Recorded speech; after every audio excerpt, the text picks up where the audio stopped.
지금 대한민국 정치사에 한 획을 긋는 순간이 시작됐습니다. 무려 3건의 특검이 동시에 가동되는 것입니다. 국회가 통과시킨 특검법은 내란 사건, 김건희 여사 의혹, 최상병 사망 사건 등 사회적으로 큰 파장을 일으킨 사안을 동시에 수사하겠다는 내용을 담고 있습니다. 정치권과 국민 모두가 주목할 수밖에 없는 초대형 이슈입니다. 이번 특검 동시 가동은 단순히 사건 수사에 그치지 않습니다. 국가 시스템의 신뢰를 되찾고 정치 권력의 책임을 명확히 하겠다는 의미를 지니고 있습니다. 사실 이 3가지 사건은 각기 다른 분야이지만 모두 국민적 충격을 준 사건들입니다. 첫 번째는 내란 특검입니다.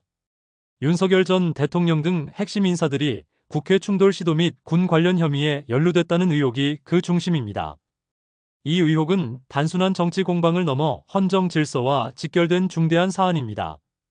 두 번째는 김건희 여사 특검입니다. 주가 조작 의혹, 정치 브로커 개입, 특정 종교인 향응 제공 논란 등 총 16건에 달하는 의혹이 한꺼번에 수사 대상이 됩니다. 대통령 가족이 연루된 사건이라는 점에서 국민의 관심은 그 어느 때보다 뜨겁습니다. 마지막은 최상병 사망 사건 특검입니다. 군 내부에서 발생한 비극이 단순한 사고가 아니라 지휘라인의 지시와 사건 은폐, 수사 방해 의혹으로까지 번지면서 군의 신뢰 문제를 다시 한번 드러내고 있습니다. 특검 규모와 특징. 이번 특검은 역대 최대 규모인 600명으로 꾸려질 예정입니다. 내란 특검의 60명, 김건희 특검의 40명, 최상병 특검의 20명 등 검사, 특별수사관, 수사관, 지원 인력까지 대규모 조직이 동시 투입됩니다.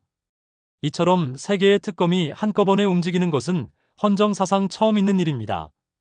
정치권의 반응. 정치권은 이미 뜨겁게 갈라졌습니다.